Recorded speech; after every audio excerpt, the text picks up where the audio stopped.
How to set up margins in Google Docs.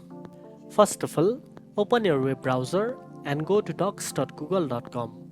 Then open the document where you want to adjust the margins. Next, click on the File menu at the top left corner, then select Page Setup from the drop-down menu. In the Page Setup window, you will see margin settings for top, bottom, left and right. Enter your desired margin sizes in inches. For example, you can set all margins to 1 inch for a standard look. After setting the margins, click OK to apply the changes to your document. If you want to make these margin settings default for all new documents, click the Set as Default button before clicking OK. Adjusting margins help control the white space around your text, improving the overall appearance and print layout of your document. And that's it. Now you know how to set up margins in Google Docs.